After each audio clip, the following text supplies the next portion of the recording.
12th place QPR and 21st place Hull City have almost exactly traded places since their last meeting at Loftus Road back on the 1st of October. So ahead of Rangers' visit to the MKM Stadium on Tuesday night, I caught up with Ant from the To Hull and Back podcast to find out why they've struggled, how new manager Rubén Sellés has impacted the club, and the key players to watch out for. If you enjoy this match preview, make sure to hit like and subscribe if you're watching on YouTube, and give me a follow and a rating if you're listening as a podcast. Cristian, hello, how are you doing? Hello. Yeah, I'm good. How are you? Yeah. I'm very well, thank you. Excellent. Excellent. Nice to hear. Pleased to have Thanks you for having on me. Hoopsa for the first time. Obviously, we're here to chat about Hull City versus Queen's Park Rangers on Tuesday evening. Now, Yep. Hull City's 3-1 at Loftus Road back on the 1st of October was your third win in a row. But the Tigers Mhm. have won just 3 of their 19 matches since then. And of course, Tim Walter has since been replaced by ex-Reading manager Rubén Sellés. So talk me through the season since we last met. Messy probably is the craziest and most simplest term at the same time of trying to put it into it. Yeah, I mean, 3-1 was the last time we had a result, really, against yourselves. And how could I put it? It was during the era of Walter where things weren't right. It really wasn't right. I mean, don't get me wrong, Hull City had a full rebuild anyway, which we all know. Losing Rossi at the beginning of the season, bringing in a new manager, and pretty much a full new squad of players. And those kind of 3 wins in that kind of bracket, including yourself at yours, it was, I want to say lucky because during that time we were still learning, and I, after that result, there wasn't really anything after that really with Walter. And ever since Ruben's come in and taken over, the club has looked a lot more composed. It looks like it has an identity again. We definitely look like we know what we're doing now as well. Whilst under previous management, it was just from the fans' perspective, you just couldn't understand what was happening on the pitch and what was the goal and what was the aim, other than the negative things, which were very obvious for everybody to see. And I guess it was very obvious for the opposition to see where we were going wrong because obviously we weren't winning any games and we were conceding too many, which was a bit disappointing. Well, it's very disappointing as a fan because the quality of the individuals were there, but the way we were set up at the time wasn't right. And now Ruben's come in, all of a sudden there's a bit of life being sparked back into the club. And I would say this January transfer market that we're into at the moment was definitely needed, even though Hull have done so many purchases. They were the right ones.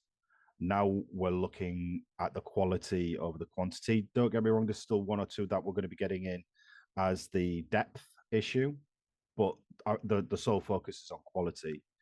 And now we're looking at QPR on Tuesday. We've got a bit more depth to us to not be as kind of nervous going into a game going, oh my God, what if this happens? What if that happens? We now have that depth to go, right, we have that player to counteract that player. If you get where I'm going with that kind of perspective of it, because it's been a bumpy road. It's been a very bumpy road. And I think the fans are now finally happy to see Ruben, and everyone's behind him. The fans are behind him, and you can see the players actually behind him as well, which is really encouraging. Really, really encouraging. It's brought that kind of excitement and joy back. If you understand where I'm going with that one. Yeah, I mean, he's picked up 3 wins, 2 draws, 3 losses so far in the league. And all those Mm-hmm. losses have actually only been by 1 goal margin. So sounds Yeah. like the fans are feeling positive. What's he changed exactly? What's the difference? Tactically, we're now playing with a midfield because it sounds crazy. But under Walter, um, we weren't using midfield, and it was just so open space. We're so against the counter attack with a high line, and with Ruben, I mean, we all know what Ruben did at Reading previously was nothing but a miracle. It's the only word for it of what he did with how Reading were. And I don't mean any disrespect to Reading because I think they're a brilliant club and to be in the playoffs when Rubén was there this season is amazing, especially with everything they've got against them, all the transfer embargoes, all the problems within the league, money wise as well. And Rubén's kind of philosophy was get the team playing as a team, get the man management right, get the morale right, get those link ups, get the communication going between the players and the club and the players and the staff. Because that was one thing that was very closed off, and it was very evident in the interviews that we had with the previous management, where the players didn't know what was going on. There was no communication, and it was what I say went with the previous management, which is just never a safe way to run a club, especially with players nowadays. They like to be open, they like to know everything. And Rubén's kind of done that, opened it all up to everybody, communicated, he's understanding the issues, he's understanding what he wants as well from everybody at the club and vice versa. And that kind of energy and teamwork and I'm trying to figure the word, but like what's the word I'm trying to put together? It's just that togetherness. It's finally there again. The lads are playing for each other again, which before you could see the heads in the air, arms about. Just there was nothing for each other. If someone made a mistake, it was oh. Now it's come on, come on, don't worry about it. We'll get them on the next one, and you can see that within the game, and especially I say on weekend as well against Millwall. It was a very scrappy game, a very scrappy game. I mean, generally are at Millwall anyway, but then those kind of moments of quality shone through, and that kind of energy and communication was, to be fair, the reason why we got the win. Because the way we were working with each other. I mean, Slater, especially at the moment, he doesn't get as much kind of hype behind him for what he's done because he has missed absolutely. He would be the top goal scorer in the league if you put everything away. The only problem is you can't score from 3 yards out at the moment, which is a problem. And it's every game. Every game is either hit the post or he's just hit wide from 3 yards out. And it's one or two a game.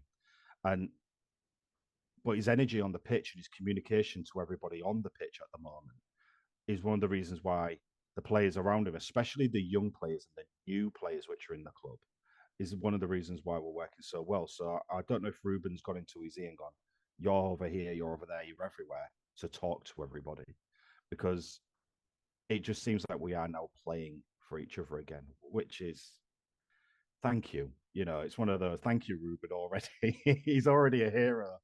So yeah, we're very happy with that one, and I think that's one thing that Ruben's brought out is he's brought the team together again. So how concerned are you about relegation? Because obviously that cohesion's come in, but it's been a tough season. You're sort of in and out at the minute. Saturday, the Yeah, win at Millwall's kind of lifted you out on goal difference, but it's very tight in that bottom half of the table, isn't it? yeah. I mean, everybody's been brought into it, haven't they? And relegation, let's be honest, it's a possibility. It is a huge possibility. If you asked me last month before the January transfer market, um, actually, if you asked me even 3 weeks ago, I would have turned around to you and said, "We're getting relegated." We just didn't look right, and though I know Ruben only just took over, we couldn't see the quality come through. And now we've just had this kind of depth brought into us and a few quality signings and players that should have been given a chance that weren't given a chance under the previous management. All of a sudden, things are starting to look good and positive again.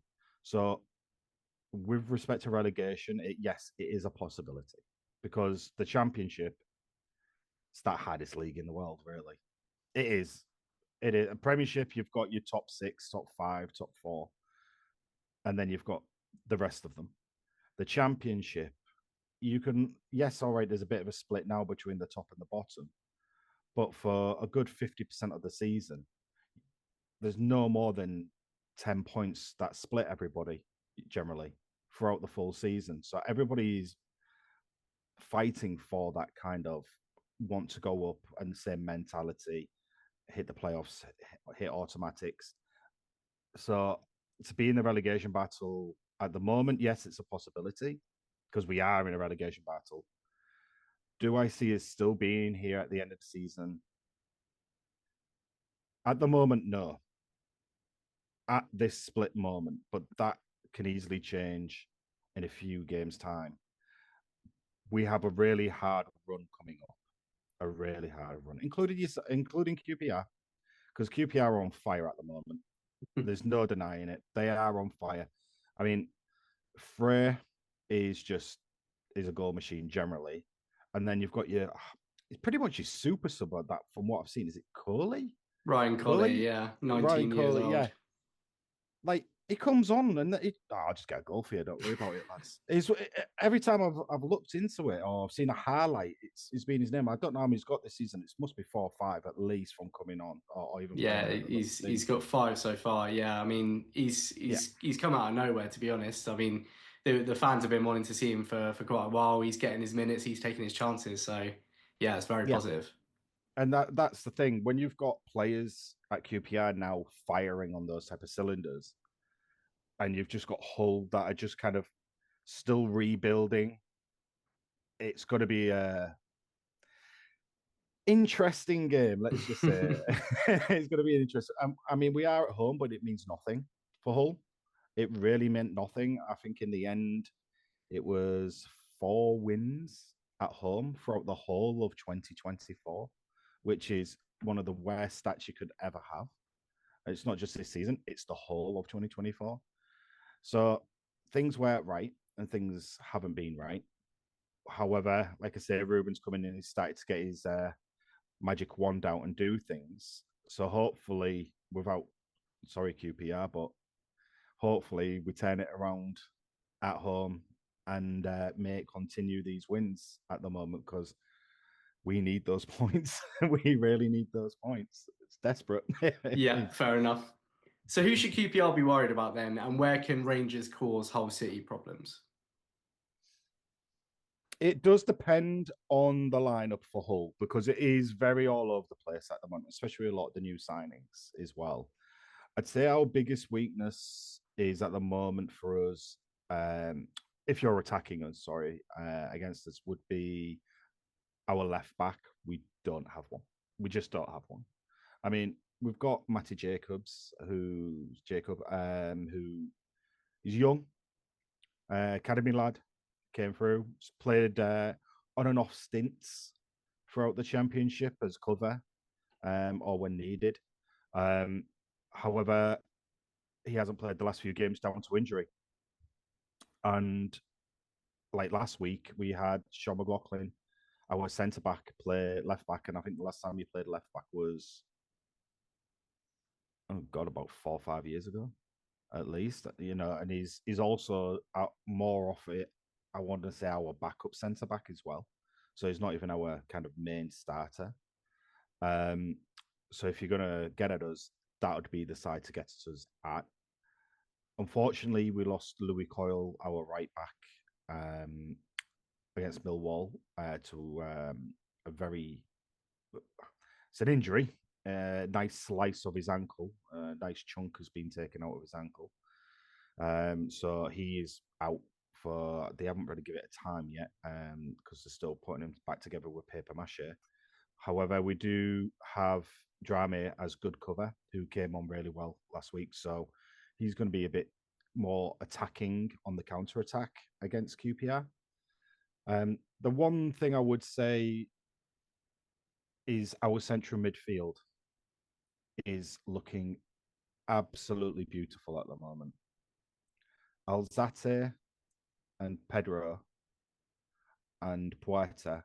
I say Pedro because he's up top, but he's been dropping off that much. He's been getting involved with the midfield. Have been some sort of, I don't know where it's come from, this kind of link up. It must be the Colombian link up because it wasn't there before, but it is now. And them two, I mean, are just, you don't want them two to have the ball. They will control the midfield. Your safest bet for QPR at the moment is out wide. Whilst for us, you give it to our central midfielders, we're going to cause you a bit of issues. I'd this is where we get a bit. It's going to be a very interesting game because I would say defensively, Hull are very solid centre backs, very good at cover, very good at sitting, very good at soaking up the pressure. So though you're very good at attacking, I would say Hull would do quite well in the defensive aspect of it. Attacking wise, though, would be our weakness at the moment. But with all these new signings, like Matt Crooks as well, Joe Gellart, who's coming on loan as well, because he just looks full of energy. Kamara's all of a sudden started to look like he's putting in a heck of a lot more effort, and he took a heck of a lot of criticism at the beginning of the season, even to about 3 or 4 games ago. If I'm honest with you, he took a lot of criticism, and it was the Leeds game which really got him going, and the fans kind of, oh, okay, right. So this is why we paid XYZ for you. So there's a lot coming out of the club finally, but it's too early for us to say what it's like up top. It is way too early. We're going to probably have two announcements of signings tomorrow as well. Finally, a new striker, which we've been screaming out for, but he won't be able to play because it'll literally just signed. I wouldn't expect him to come on. Yeah, I would personally say our midfield is going to be the thing that controls the game and controls the pace. And I wouldn't be surprised if QPR have to sit back for quite a bit.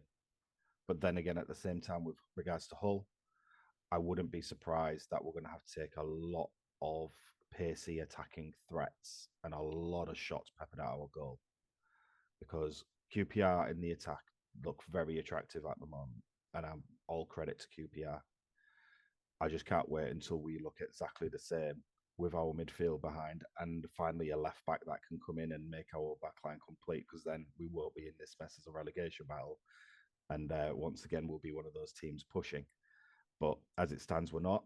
So I think it's going to make a very interesting game tomorrow on Tuesday evening, which I can't wait to get to, if I'm honest with you. I've been really excited for this one. So yeah, I'm looking forward to it. Yeah, absolutely. It should be a good game. Well, Cristian, thank you so much for talking me through Hull's current situation. So let's round off finally with a score prediction for Tuesday night. I think it's going to be a bit of a goal fest. I do. And I wouldn't be surprised with a draw. And I truly wouldn't be surprised. This is quite reserved, actually. 2-2. But I think it's going to be a game of two halves. Truly do think it's going to be a game of two halves. I think QPR are going to come out all guns blazing. And I think Hull wise up in the second half. And it's going to be a very interesting finish. So, yeah, I'm going to say the 2-2. Great. Well, 2-2 sounds entertaining. It's going to be one of those. I've just got that feeling where Hull will take a bit of time to warm up at home, especially on a cold Tuesday night on the Humber. It's going to be the legs will need warming up a bit more before we get going. But I think that second half is where the goals are all going to come into play from us. So, well, Cristian, thank you so much for your time once again, and all the best for the rest of the season after Tuesday night. Cheers, bud. Thank you very much. Thanks, everyone. Cheers. Good luck. Big thanks once again to Ant for joining me for this preview. You can check out the To Hull and Back podcast via the link in the description below. I'm expecting this one to be a tight one despite Hull City's struggles. They clearly won't be enjoying dipping in and out of the relegation zone, but Rubén Sellés has got them picking up points during his 8 games in charge so far, and that's kept them afloat for now. Both their wins and their losses during his tenure have also only been by 1 goal margin, so he's grinding out tough results when he needs to, and a 3-3 draw with Leeds at the start of January shows that there is some fight there yet. The interesting thing for QPR is that Hull City have comfortably the worst home record in the division with just 2 wins from 14, and they're one of only 2 teams to have a negative goal difference at home of -4. Even during the boost that Sellés has given them, they've only won 1 of his 4 home matches in charge. For Rangers, after a really good away performance on Saturday, this one's going to be all about how Marty manages tired legs. For that reason, I'd expect most of Saturday's subs, Colback, Saito, Colley and Lloyd to have much greater involvement, and we even have Jake Clark-Salter available to share some minutes in the backline too. Dembele, Morrison and Cook will were all photographed in training kit and boots over the weekend too, so I wouldn't be surprised to see one of them in the squad as Cifuentes looks to integrate them back into the team. So, score prediction time. As I say, I'm expecting Hull City to really sit back in this one. I think it's going to be a really tight game. But I think we're very full of confidence, we're playing well, hopefully that will see us get a result here. I do think the tired legs will come into it though. I'm going to go for a 1-1 draw. Thank you so much for tuning in as ever. Please let me know your score predictions and thoughts in the comments below. And if you're not already subscribed or following on the platform of your choice and you've enjoyed this one, please do. It really helps me to grow what I'm doing. Thank you very much again, and hopefully I'll see you for the next one for my Hull City match reaction. Come on you Oz.